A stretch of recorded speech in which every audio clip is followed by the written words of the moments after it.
Okay. Okay. Good evening, everyone.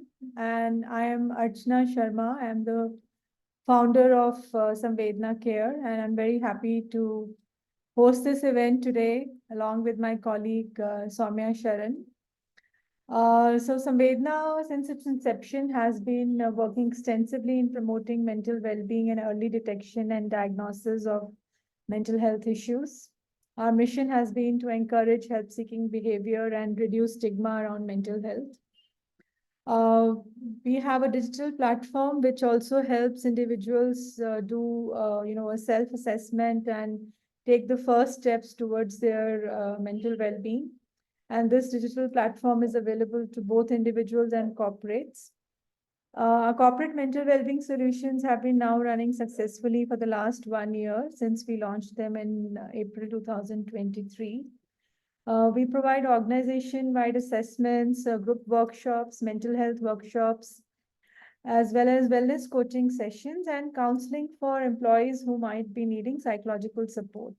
So our team is a combination of clinical psychologists, wellness coaches, and psychiatrists who are on our panel. Today, we are discussing the need for psychological safety in the workplace. I'm sure all of you have heard about this in various formats, whether you are from HR or you're a team leader or or an individual contributor. So the term psychological safety at workplace really means ensuring that your employees are comfortable in sharing their opinions, expressing themselves, and they feel secure about opening up without having a feeling of being uh, you know called out for or feeling stigmatized. Uh, Creating psychological safety in the workplace, needless to say, can boost your employee engagement as well as productivity. But what is really psychological safety? Today we have an expert. I have an expert with me who will dwell into the details of this. We have lots of questions from our audience, which we will also take up during this conversation. So, Soumya, without wasting any further time, I would like to hand it over to you. And uh, please feel free to interrupt or type in your questions in the chat if you have any queries. And my colleague Navya will be moderating the session with Soumya. So over to you, Soumya.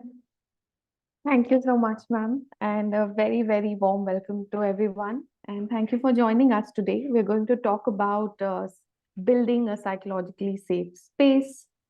We've heard a lot about the term. There's a lot of, content that there's almost like an overload of content that you see on platforms like LinkedIn and YouTube or just reading about articles. But we're going to really get down to see what it really means at the workplace, what it looks like on an everyday level. And for that, I'm here to facilitate the workshop with at Samvedna. I'm Soumya Sharan. I am a clinical psychologist, and I work with the corporate well-being programs. And I've been working with Samvedna, and it is a pleasure to be here today. So, as ma'am said, please feel free to participate and post your questions and anything, any queries. In fact, any examples or any experiences that you'd like to share, any anecdotes that you could share, which would be very, very helpful to us. So feel free to note it down. Maybe I don't take it that time, so I would definitely take it up at the end of the session. I will be starting by presenting a PowerPoint presentation, and I'll be taking you through the different aspects of psychological safety. So without further ado, I'll start the presentation and we'll start the topic of psychological safety today. What is it? What does it entail? And how do you really feel psychologically safe? And today it's not just going to be the talk of it, but how do you walk the talk? What do you really do in terms of being a team leader, being a manager, being a supervisor, or even for that matter, being an employee? What do you have to really do to make others around you feel safer at the workplace, right? And it's not just about the fact that you spend a lot of the time at the workplace, it's also because it's something that you value, and work is as much personal as it is professional. So we'll delve deeply into it. All right. So I hope this screen is visible. The presentation is visible to everyone.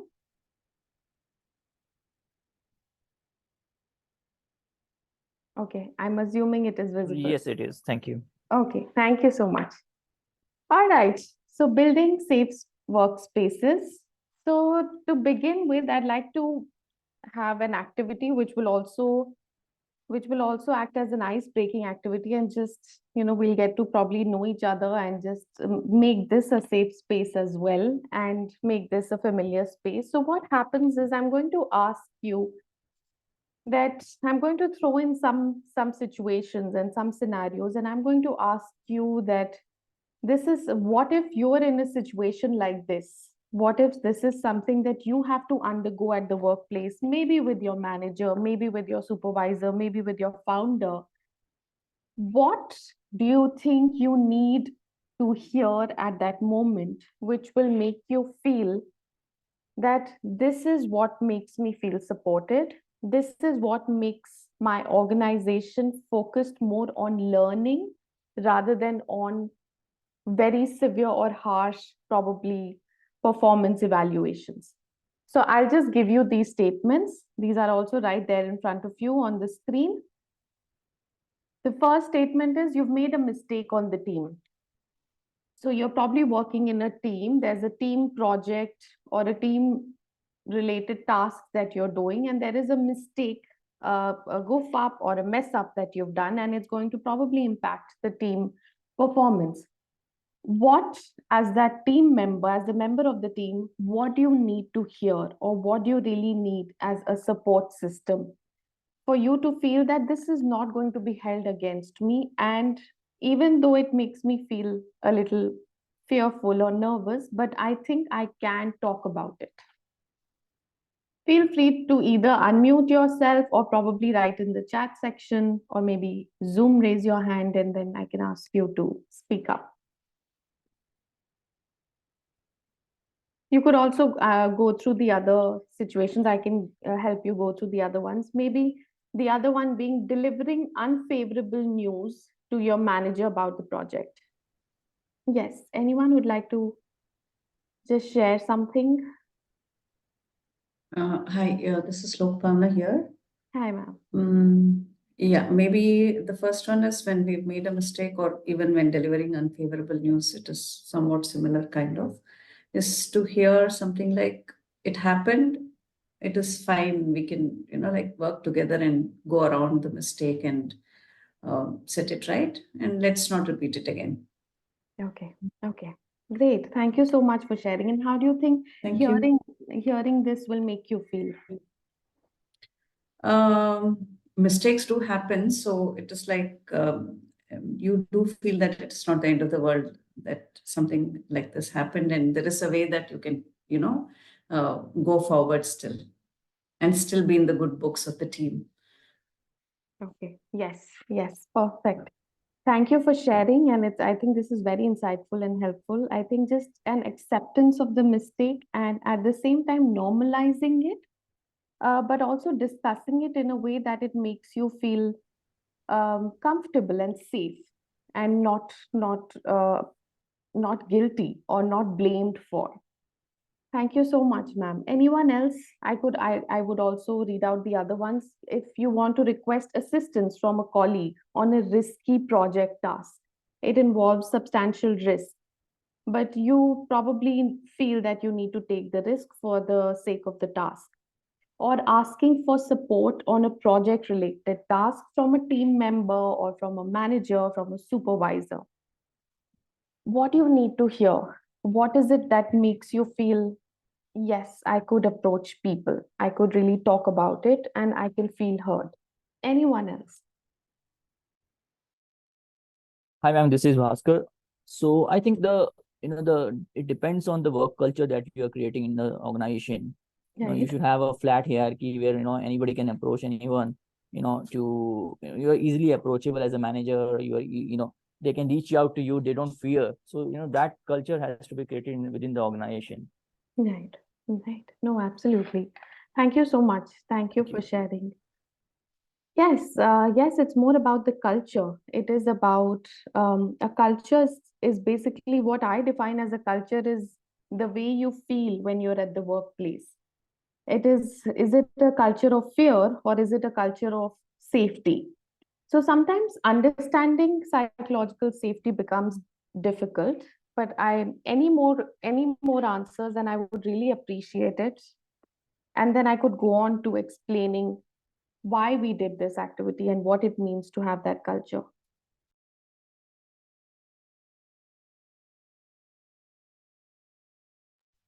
Anyone else?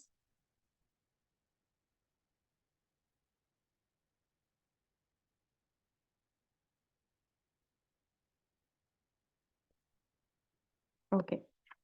No problem. Thank you for sharing. Thank you for sharing the answers that you did. Yes, no one likes to basically talk about a goof up, a mess up. No one likes to deliver bad news.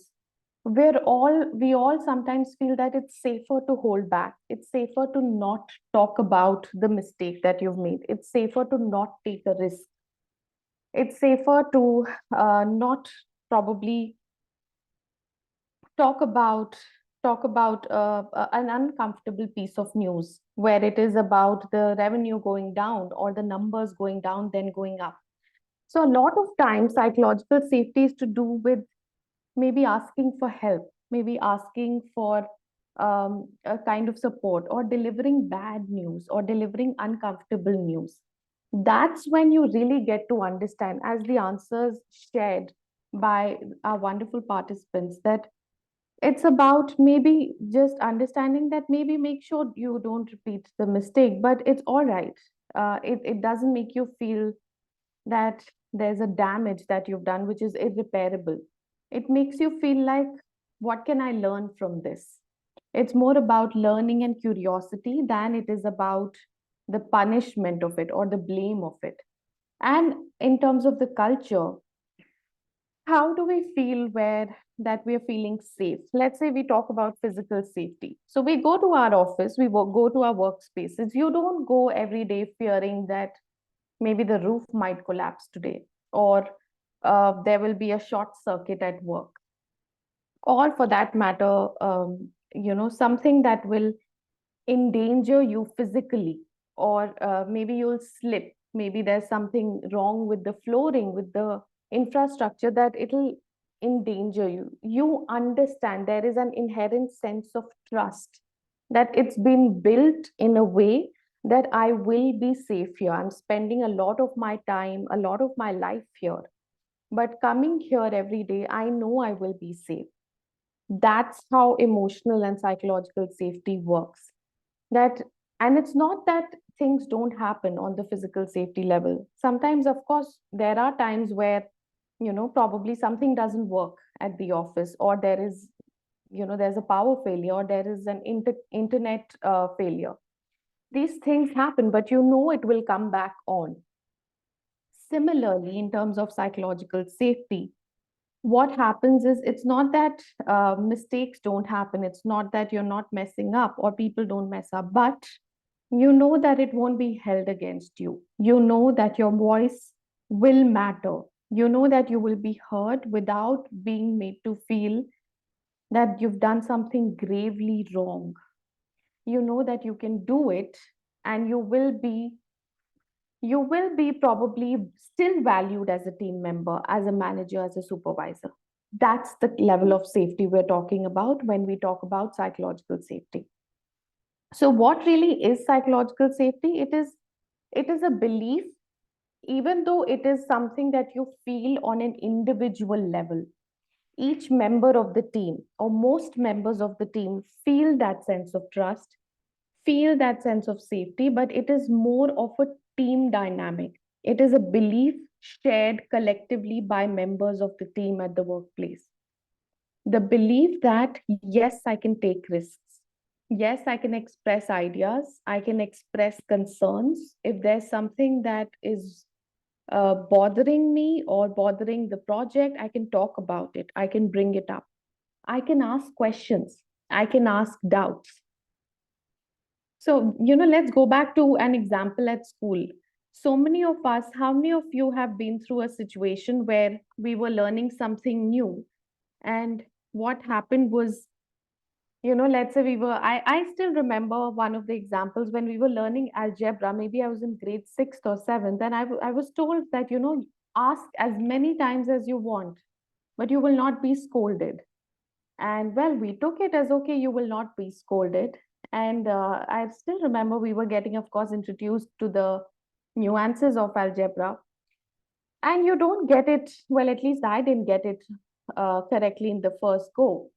So each time, and then I wondered whether it's just me. A lot of times you wonder that, is it just you said, mujhe hi nahi aa raha ya baki logo ko bhi nahi aa raha?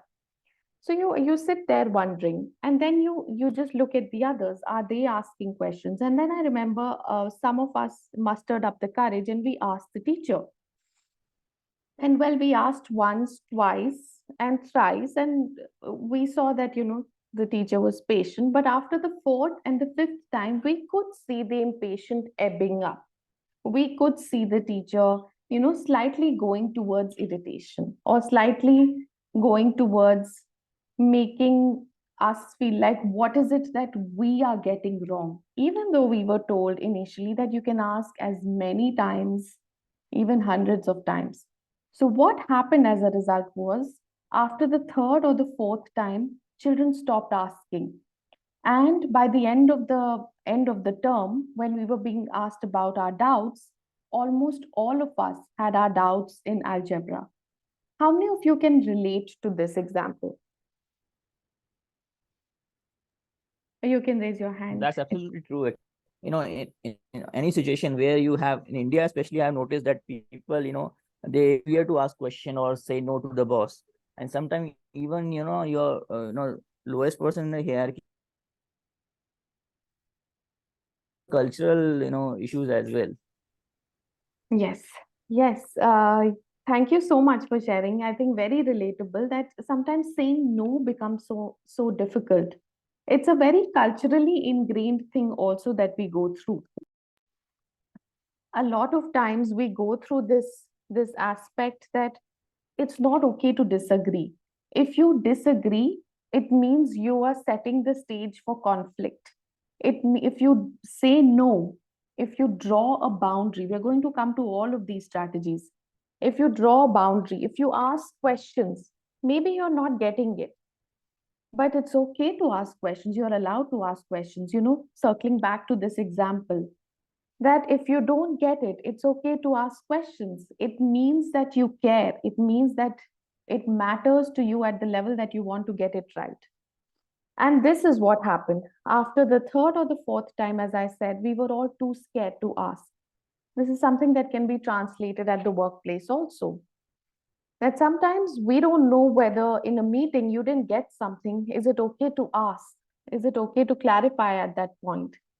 And what happens is it just gets into a spiral, and before you know, there are mistakes already being made because we were too scared to clarify during the meeting in front of everyone. Will my manager get upset? Will they get, angry? Or, will I be questioned for asking too many questions? So it is a cultural aspect also. And I wouldn't just say maybe just our culture, maybe a lot of cultures, but yes, because we can talk about our culture, knowing it well, that it is an aspect where sometimes saying no means you're being rude, or if you are establishing a boundary, or if you're asking questions, it may mean that you are someone who's who's a troublemaker, and you're not you're giving some trouble to the entire team. So it is about doing all of these things, being able to do all of these things without a fear of negative consequences. So this is the psychological safety that we're talking about. So here I'd like to play a video for you. Before I play this video, I'd like to give you a context into this. I'll play a part of the video for you. I'll give you the context. For those of you who've seen Grey's Anatomy, you'll understand.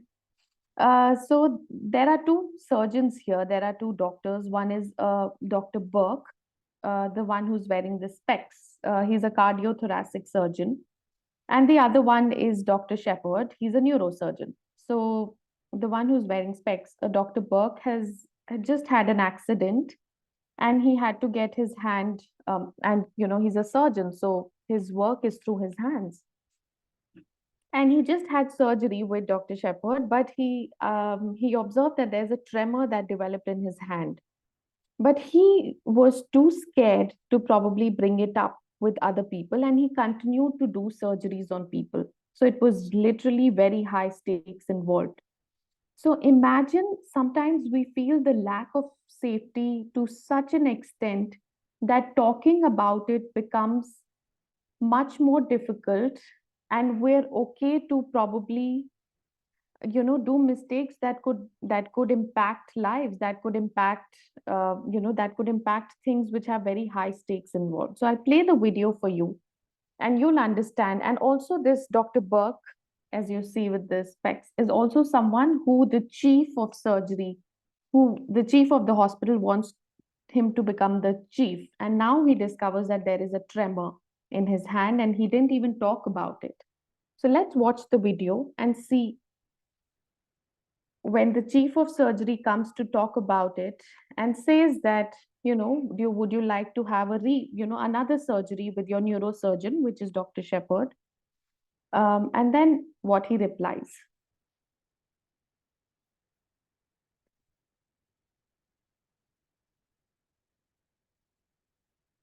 Okay.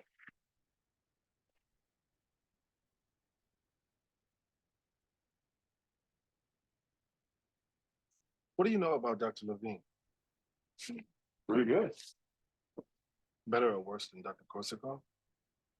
So I'll give you the context. In this scene, he's looking for other surgeons to work on his hand again, to rework on the tremor, but not looking at Dr. Shepherd.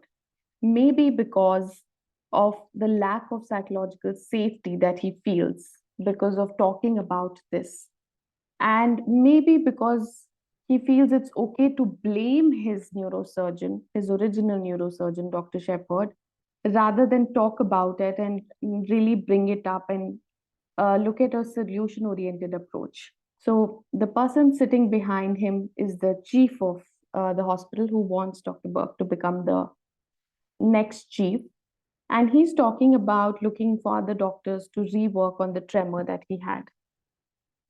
Hey, why are you researching neurosurgeons when you and I both know that Derek's better than anybody? I don't want Shepard. You blaming this on him?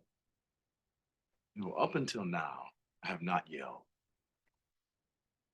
I have not yelled because you were a guy in trouble and I was supporting you. But now, I am yelling. Chief. I'm yelling very loudly. I want to retire, Burke. I want my wife back. And I pass the torch to you. I pass the torch to you, and you blew it out. I know I let you down.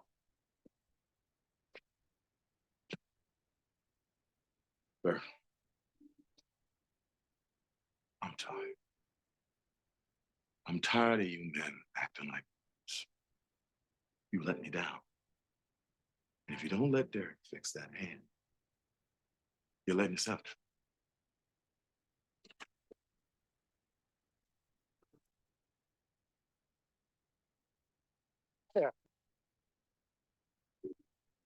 Back upstairs for Dr. Burke. Just going to take a look at his shoulder. So I'm going to be a while, don't wait. The people that are still with you at the end of the day.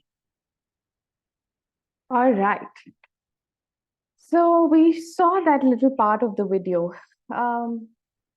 And you saw what Dr. Burke, who had developed a tremor and was also still doing surgeries and had to be appointed the next chief, how the chief said that you let me down. Any thoughts on this? Anything that you'd like to share, or what you make of this video? What do you understand?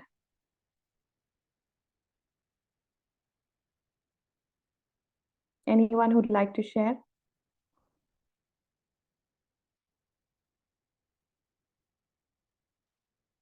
You could share it in the chat section as well. Okay, if you've raised your hand, I can't see it. If you want, I could play the video again.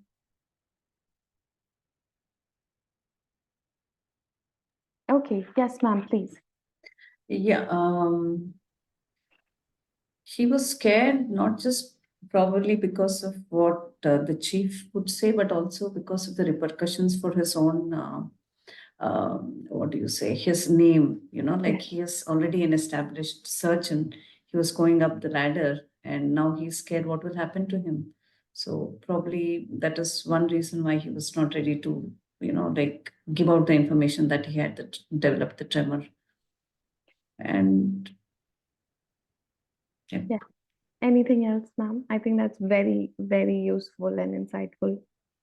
And the other point is probably the personal dynamics he had with the other surgeon, Dr. Shepard. Also, like he did not want to, like show him in a bad light, saying he did a mistake. So he was like probably trying to also safeguard the other person's, the reputation. Yes, absolutely. I think very, very nicely observed and noticed. Thank you so much, ma'am. Yes, he sometimes you're scared. Sometimes it's fear. Sometimes it's the apprehension of I don't know how people are going to take it. I don't know if this is going to impact my reputation or if this is going to impact the image that I've formed. Will I, if I, so here the doctor was required to be vulnerable, and we've often seen that vulnerability is seen as a sign of weakness. But we don't understand that without vulnerability, you cannot be brave. You don't have an opportunity to be courageous. So vulnerability is when you're going through a sense of uncertainty, when you feel emotionally exposed, and all of us go through that. But a lot of times we have to weigh in the options and we feel, is it okay to be vulnerable? Will it make me feel weak, make me look weaker, make me look smaller? So sometimes we have to look at what is stopping people from opening up, from actually contributing or understanding that yes, it is safe to speak up. A lot of times it is fear. A lot of times it is the uncertainty of how will it make me look. A lot of times it is the perceived possibility of will I look weak? Will this impact my chances at my performance? Will it impact my chances at my promotion for that matter? Will it really impact my career aspects? So we stop ourselves from looking vulnerable. And this is exactly what happened in the video. The other aspects that came up were maybe elements of blame, maybe elements of anger, maybe elements of passive aggression. And these are things that we all go through. And ultimately, it is when we are able to work through these elements where blame is replaced by curiosity. It is replaced by encouraging learning, and it is replaced by making people feel that it's okay to make mistakes. It's okay. You're not. It's not going to be held against you. Your voice will be heard. You matter. You can be vulnerable without negative consequences. That's when you know you're creating a sense of safety. All right. So what is the role of, so how do you really create psychological safety? What is the role of the group or the team here? Well, basically, the sense of safety and willingness, as I was just saying, even though you feel it at an individual level, it is more of an emergent property of the group. It is more about the entire group or team feeling it collectively that their contribution towards building it will matter.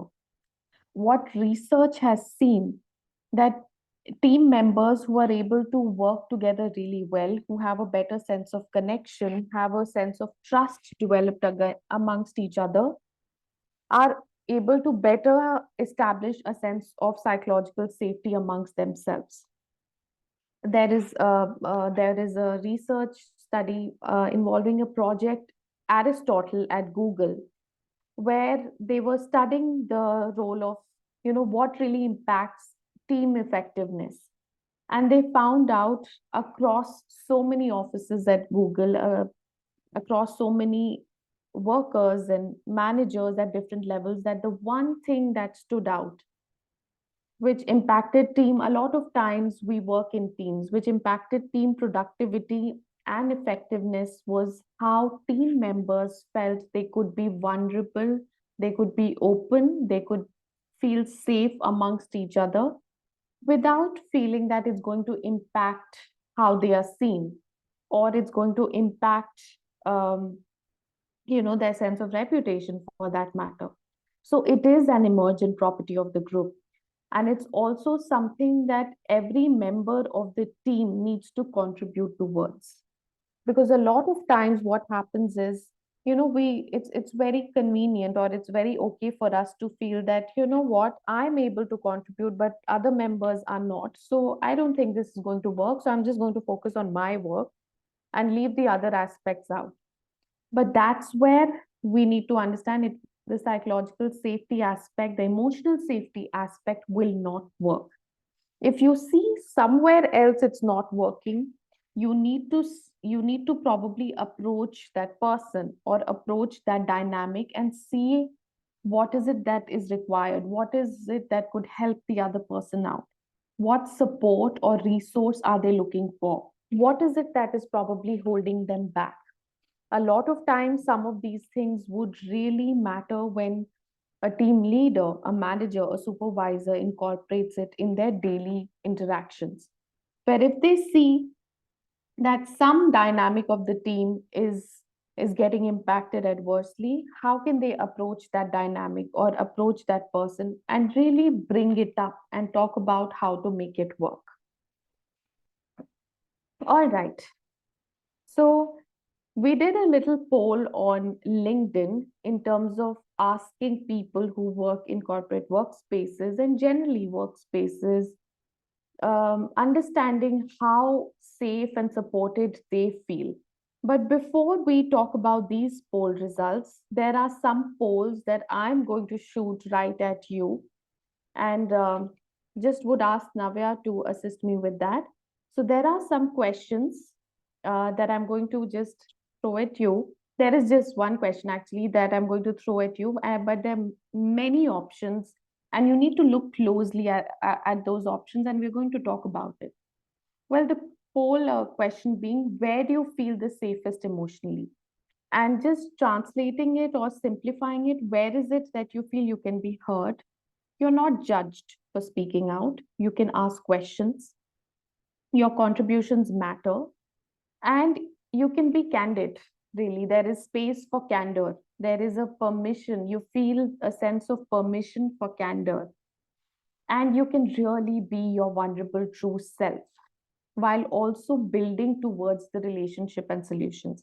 So here are the options right in front of you. I'd request every one of you to please take up the poll question and really answer and submit your answers. So with your partner, with your children, at work, maybe with your parents, or not with anyone. And I've written some sentences as well to help you understand better, to help make it more relatable. Where do you feel the safest emotionally?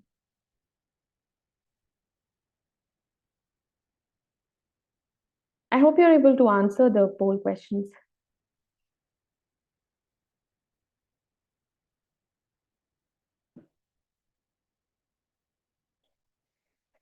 Feel free. It can be with anyone. It can be with your partner. It can be with your child. It can be at work. It can be with your parents, or it can be with no one at this point, and that's okay too.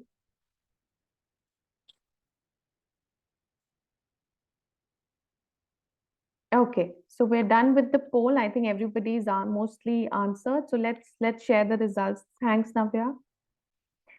All right, so we have the results in front of us, and the results, very interesting results actually.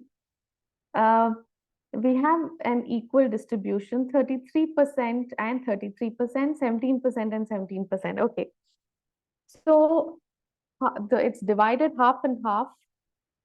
So most people feel that they're able to feel safe with their partner, where they are heard without a sense of judgment, or even with their parents.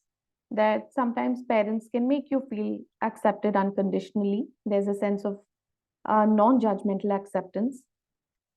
17% and 17% talk about at work, where they feel they can talk about their mistakes freely, or with their children, where they feel they are accepted as they are. I would really love some insights here for, for anyone who's talking about your partner or your children or at work or with your parents. There's no one who feels that there's no space that where they don't feel safe, or so that's great. I mean, we all have that safe corner of our world where we're able to be ourselves. So anyone who'd like to talk about these these results or these insights?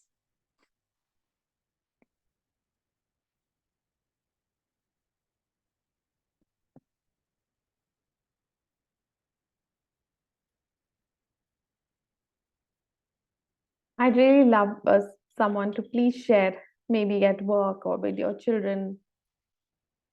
It's great that you have some space where you can just be vulnerable and be yourself. Maybe you could write in the chat section as well.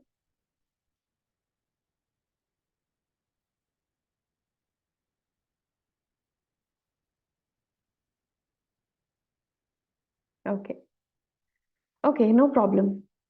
But it's great that we see we're able to, as I said, we have some safe corner. But as probably expected, we have more of these elements, in our family life, or as as your partner or as your parents. Okay, to a certain extent, you feel safe on all places, in all places. Okay, thank you so much, ma'am. Look, Pavana, ma'am, thank you for sharing this. It's really great that you're able to feel that sense of comfort and safety and not feeling judged in various aspects of your life. So it's nice, whereas it's nice to have that space, but maybe sometimes, at the workplace, we don't feel it so much. And this is why we're here. This is why, because it's not just that we spend a lot of our time at work, it matters to us. And it's as much as I said, you're the same person that you are in your workspace as you are at home. So it's not really about a, clear boundary between you keep your personal life personal and professional life professional. I think it's as much personal as professional. So I think when you are feeling that sense of safety, it really matters. So when we did this poll question, at the workplace, you're tied up with other people's expectations, so you cannot be who you are. Thank you for sharing, sir. Yes, sometimes it can get a little tricky or complicated at the workplace, because there are a lot of perceived expectations. Well, there are expectations at the family level or at home also, but maybe there is better communication that we're looking at. Or maybe there is a safe space where these expectations are talked about or reciprocated in a healthy manner. So let's see, first of all, quickly going through the poll results and what people have felt when we put these poll questions out, that to what extent do you feel heard at your workplace? Well, 72% people answered that they always feel heard, and 14% answered often and occasionally. So I think this is a good start. It's a good space. We are ultimately moving towards a space where we can feel heard, and we can feel that we can, there's a space for vulnerability. There's a space for really voicing your opinions and making your voice count as well. So moving on to to what degree do you believe your workplace promotes a sense of psychological safety for all employees? Again, 70. Okay, sorry. 72% is always, and 14% is often and occasionally. So I think this is a good start, but we still could work upon the occasionally bit, or sometimes when we don't feel we're able to be vulnerable, because it does have a lot of benefits. Having a safe space at work, being able to feel that sense of comfort and safety at work leads to better productivity, of course, better economic turnovers, that sense of well being, that feeling you feel when you go out on a Monday morning to work, or that feeling of hope and optimism.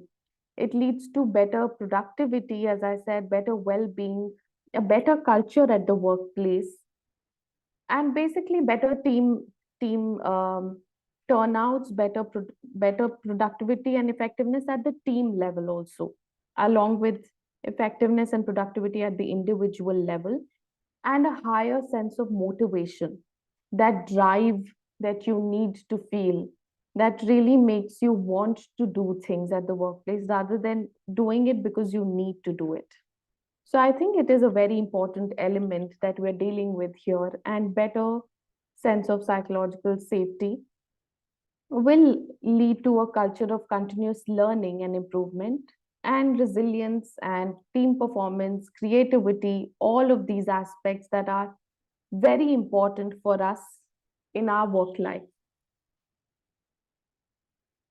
Now, before I go on to this activity, I'd like to discuss some strategies of how to create a sense of psychological safety, especially for people who are probably leading teams, or for people who want to set examples, or who want to lead the way, or who want to make other people feel that it's okay to be your vulnerable self. It's okay to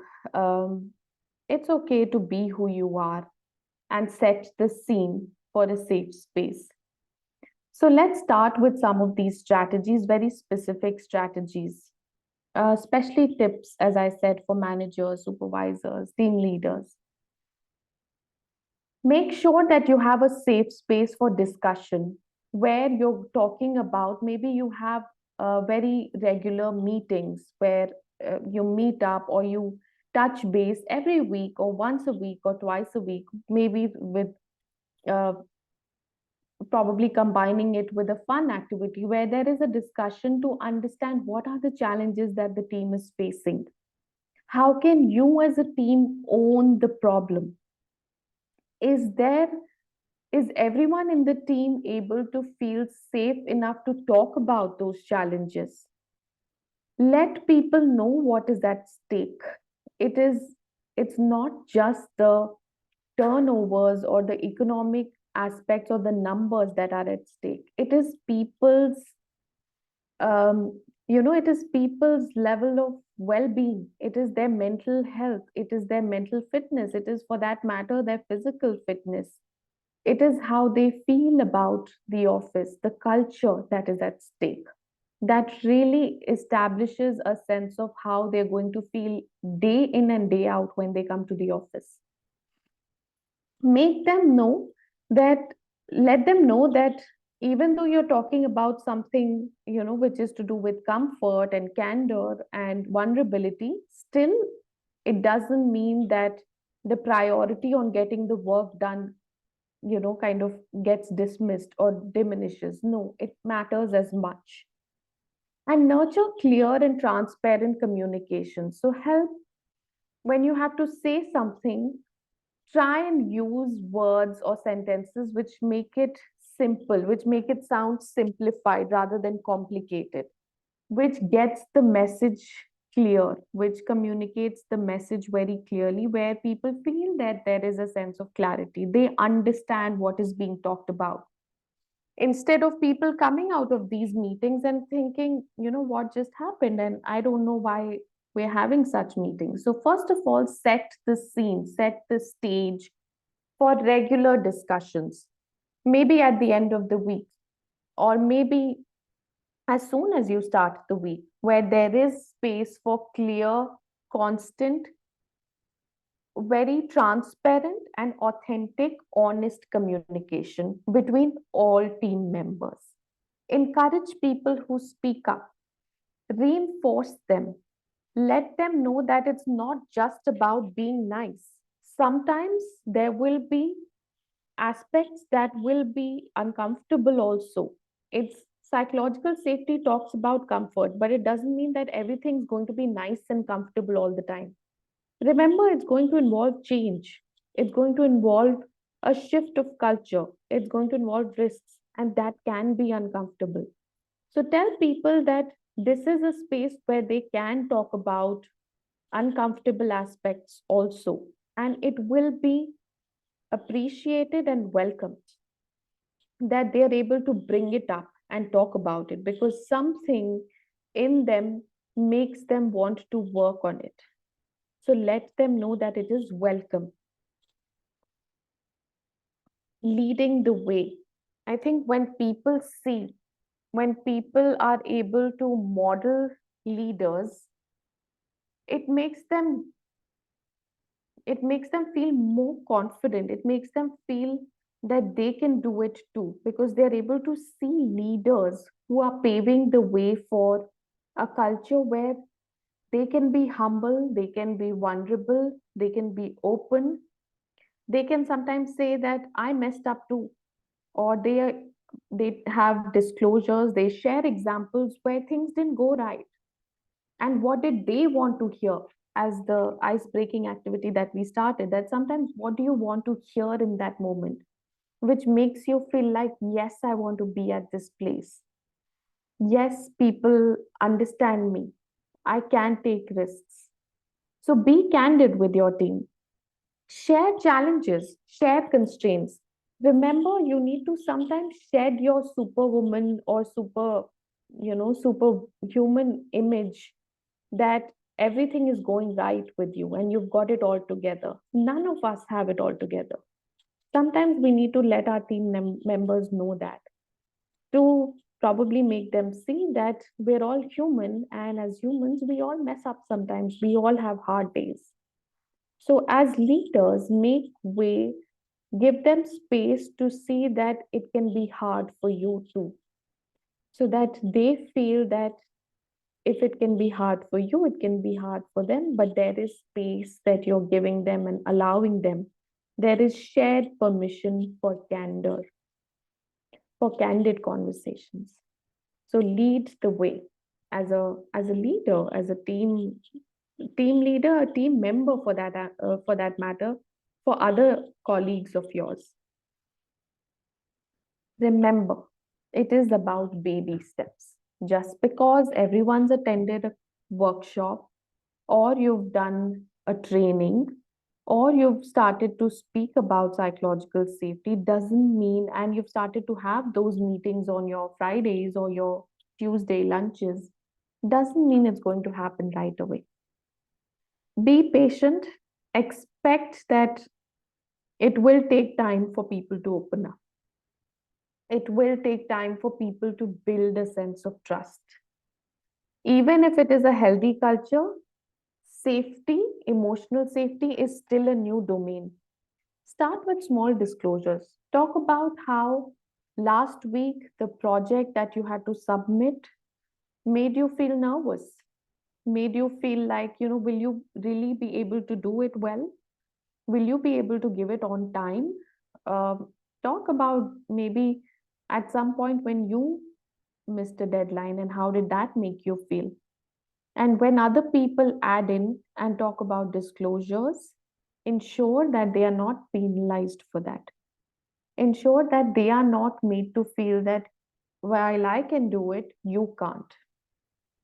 Ask them, what did you learn when something like this happened? So it's about baby steps. It's about smaller steps every day that will lead to bigger changes. So you need to be a little patient, but you need to be consistent and do it and see how it changes on the team level, on a cultural level. Share positive examples. So sometimes Sometimes we still don't know how to create a sense of safety. So maybe put your marketing hat on and think about ways that you can promote that safety. Maybe an informal discussion, maybe a Tuesday tea or a coffee on one of the weekdays where you're just talking about things other than work, where you're talking about your challenges, where you're talking about some days being so hard, where how you get so tired and exhausted on certain days of the week, right? So use your tact and skill, and remember, some people will talk about things, some people may still hold back. Again, if we are appreciating people who talk about it, we don't need to judge people who don't. Give them some time. And uh, share stories, share anecdotes. These videos, the Grey's Anatomy video that we just saw, maybe share these things with them and talk about what did they learn from it, what did they make of it, so that they have evidence to buy involuntarily. That means they are not forced into a sense of psychological safety, that my boss is talking about it, so I must disclose even when I don't feel that I'm comfortable enough. No, it doesn't need to be a need. Again, it needs to be more of a choice and a want, but a voluntary choice. So they don't need to again feel pressured to maybe disclose or be their most vulnerable self, but it needs to be more of a voluntary choice that they're going in for. Respond productively. Now, a lot of times I'm going to, as we started with the icebreaker where, there were different situations, I'm going to share a little story that I was just coming across while reading about psychological safety. So what happened was there was this person in Microsoft who wanted to talk about, who was just going to her boss, and nobody likes to give bad news. And she was going to her boss to talk about how the numbers have been down for that quarter. And while she was going, she was just imagining all sorts of scenarios in her head where her boss would say, "What went wrong? Why didn't you, did you know about this? Or could we have prevented it? Or you are responsible for it? Or, the worst of it, that, you probably need to step down." And she was going through all of these things and in her mind, and she was very nervous. And she went to her boss and she sat down and she talked about the numbers of that quarter and how things weren't that great that quarter. And there was something that her boss said which made her feel, this is what I'd like to call as my boss really trying her best to create psychological safety. I'd like to ask all of you, what do you think that was? What do you think her boss probably said? It was a one-liner statement.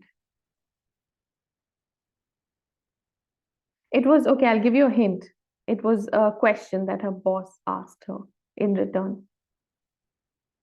What do you think that was that made her feel like, oh, I can still make mistakes, but I feel safe. How can we course correct, maybe? Can we course correct? Okay, great. I think very good options.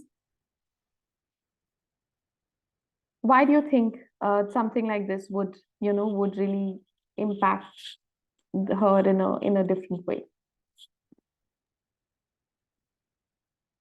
Maybe he said that you can still do it better next time. Don't you think so?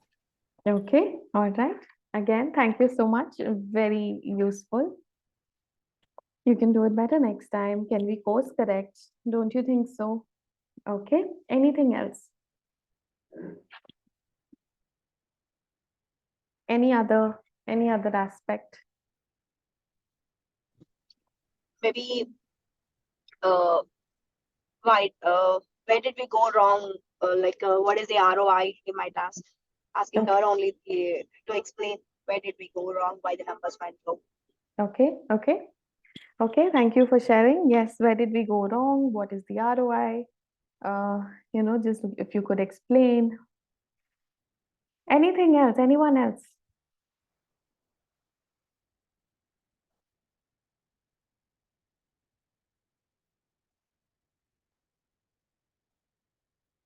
Okay, I think this got very interesting. Very good answers, and I think it also reflected, sometimes what we want to hear in a similar situation. I'll tell you what the exact answer was, what the exact question was. Her boss said, "What did you learn?" So when she heard the entire discussion, the entire conversation, she asked her, "What did you learn?" And that's when she said, "I felt this is what a safe space looks like for me in the workspace." All right. So sometimes we have to replace blame. Sometimes we have to replace talking about mistakes, talking about taking responsibility with curiosity. And when I talk about curiosity, even though you feel, probably as a leader, as a manager, that you may know what the employee is going to say, know that you still don't have all the facts and give them space to talk about things. That's what curiosity is. So replace blame with curiosity.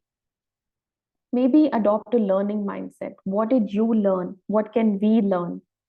You can tell people that it's okay to make mistakes, but I still want your input. Be appreciative. Appreciate them for their ability to talk about what they feel could have gone well, or what they feel could be different. How could they have, like, course corrected? What could be the ROI? What else can they have, could they do differently? But at the same time, let them know that it's still okay to make mistakes. Okay. Okay, so I've already taken up a lot of your time. Now we come to the end of it. And before that, I'm going to show you a small activity. This is what I call a Chinese finger trap. So what happens is sometimes we get into a new concept at the workplace, and we feel as soon as we are into it, and we feel, okay, I've attended something, I know the points, and this is what it's going to feel like. And next day we feel we're right into it, but it doesn't work like that. And we see that, what, it doesn't feel like, it's a safe space. Even though I had attempted all of the points, and I spoke to people about it, and you feel like, as much as you feel like, I don't think this is working, and you want to come out of this, but you feel more and more stuck, just like a Chinese finger trap. The more you go, and then you feel a little nervous, and you panic, and you want out. Remember, you need to give it some space, some time, some wriggle room, some patience. Take baby steps, and then you're able to go in and come out without feeling a sense of being stuck. So this is what I wanted to share with you, that these are like building blocks. All right, so these were some of the strategies that I wanted to share with you. Anyone who'd like to ask questions? Yes, Navya, on to you.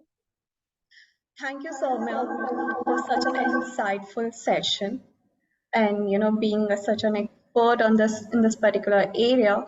So there are a few questions that the participants have asked. So I would like to throw few of them, in front of you. So the first question is, how do we assess if we have created a psychological safe workspace? Okay, Please share your insights. right. Thank you. Thank you for asking, Navya, and thank you for the question. Well, how do you know that your team or your workspace has psychological safety? Well, understand that if you make a mistake on the team, it is not held against you. The members of your team are able to bring up problems and even tough aspects and tough issues. People on the team sometimes accept others for being different. There is a sense of diversity that is accepted and even celebrated. It is safe to take a risk on the team. It's not very difficult for everyone to ask for help from other team members, or from the team leader or the manager. And also understand, no one in the team would deliberately act in a way that undermines the efforts of any one of the team members. And finally, that working as part of the team, you understand that your talents and your skills are utilized and you are heard at the team. You are heard at the, in the team dynamic, at the team space. That's great. Thank you for answering. Moving ahead, I have another question. What are some of the headwinds and the tailwinds that are impacting us? I think headwinds basically, which is what can act as obstacles. I think sometimes people viewing vulnerability as a sense of weakness, not having a great sense of connection within the team, and a willingness not to even work on that sense of connection. Uh, a strong sense of fear in the workplace where you feel that asking questions will be penalized. I think not having a healthy culture, not having regular communication, not having space where you can be heard. I think that is something that could be the headwinds or the obstacles. How do you move forward with it? I think having a clear, a space for very clear, candid, regular communication, like regular meetings, catch ups, and circling in with, checking in with the team members, really understanding, talking about this aspect of psychological safety, asking team members, asking people around you that, what could help, how can, what is some kind of support that they probably would appreciate, what are the resources, reaching out for help, being available and accessible to them. And I think ultimately that collective sense of everyone feeling that this element is something that is important and we need to work consistently towards it.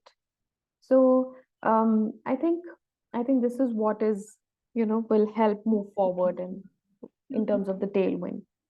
Okay, no, that's great. Knowing about how to be open about our communication and looking for the safe space really matters. Thank you for answering that, Soumya. Moving ahead, there's one last question that we'll take up for this evening. That is, how can we avoid groupism in the team? I think groupism is that sometimes, from what I feel, sometimes when some people have been able to connect and some people have been able to, I think, have had a sense of probably safety amongst themselves, but mistrust amongst other people. So I think it's very important that the entire group, there is, I can never emphasize enough how much communication, regular open communication is important. And emphasis is really placed on bringing about challenges and bringing about all of these things, obstacles that are coming in the way, and really talking about it and how probably everyone could work on a building a sense of trust amongst each other and not just a few people. So how is it impacting team dynamics? What is at stake here? And how could we make it better is something that would really help when it comes to avoiding groupism. Thank you, Soumya. It would really help, I think, a lot of our participants. And I would like to thank you for being giving us such an insightful session on, building the psychological safe space at the workplace. And I would like to thank our participants for joining us and being, very participative. And also, I would, request our participants to take some time out and share the feedback. We have shared the link in the chat. Also, they can take the self-assessment by clicking on https://map.samvednacare.com. And once you log in, you can take your self-assessment for your mental well-being. And the first session is complimentary. And I would also like to inform that we are having another webinar soon this month on 15th of February. That is on how to take the turning talk into action and practical mental health strategies for 2024. hoping to see you all in the next webinar. Thank you everyone for joining for this insightful webinar, and thank you, Soumya. Have a nice evening, everyone. All right. Thank you so much, and thank you for being Thank so you. Bye-bye. participating. All right. Thank you all. Thank you.